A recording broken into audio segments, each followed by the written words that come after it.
I'm going to do a 1 to 2 scale, and I started by measuring the corner and then drawing that twice as big on the piece of paper. Then I'm measuring the angle by sighting it, and I'm measuring that angle of the box. So I have the two angles of the side of the box, and then I'm going to put in a pin on my pink board. I'm laying down my eye level, represented by that string, and I have that little green pin as vanishing point right. Now if I take one of these angles, I can find vanishing point left and stick a pin on that eye level. I found that by taking that angle and seeing where it intersected the eye level.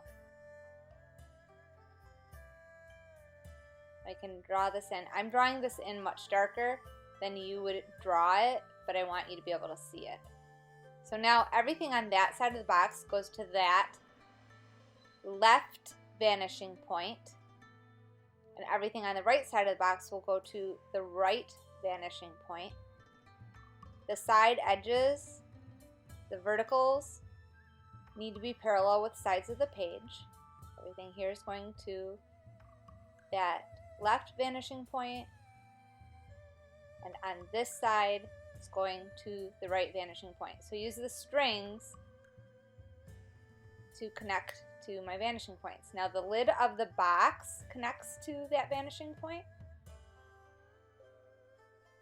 and on the other side the lid does. But the lid actually hangs over a little bit, so I'm going to take a little tiny bit off the edge here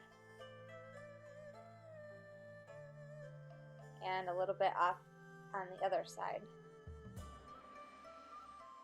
Now I'm making a loop around both of these vanishing points so that I can know the exact distance between them, because every box that I draw on this paper is going to have the same distance between their vanishing points, even though their vanishing points are going to slide along the eye level. Now I'm drawing the corner of this box. I'm kind of measured to see how it lined up with this other box.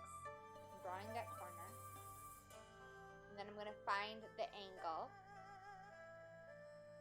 I'm going to take it to that corner, and I figure I move that pin to where that went. Now I just pull the other one down, and I have both vanishing point left and right just by finding one angle. Now I'm drawing it basically just behind that other box, just a hair over from that. There actually is, because of the top corner of the box, but then when you cut out a little bit of that box, you'll get that little space. The other side of the box is going to go to vanishing point left, which I found by just moving over the pin and straightening it out. And then I can see that I want this box to go all the way over close to the edge of that paper, and I can compare, and everything on the left goes to the left finishing point, right goes to right, and even that little top of the lid, so I'm going to draw that in.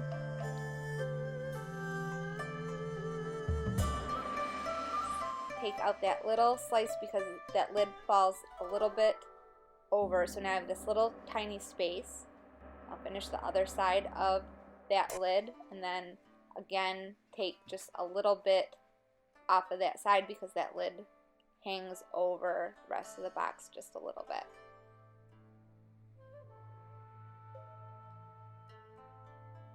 Now I'm going to draw the third 2-point box, which is sitting on top of one of the other boxes. So I'm measuring the corner, and then I'm going to double that. I drew that in, and now I'm finding that angle. So where that hits, now I move the pin to that spot and stretch it out on the other side. Now I have both vanishing point left and right again for this box. So see how they slid along the eye level. So the one string represents the eye level and the other one represents the cone of vision, which is the distance between vanishing points.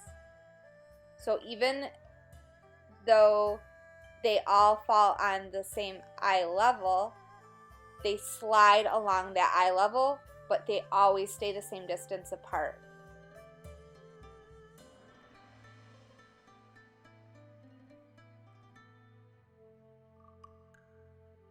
So now I'm drawing my 1 point box, and I measured it and doubled that.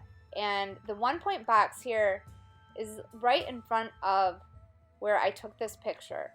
So it was like I was looking straight at it. So that I know that my vanishing point will actually fall right on this eye level, right in the middle of this box.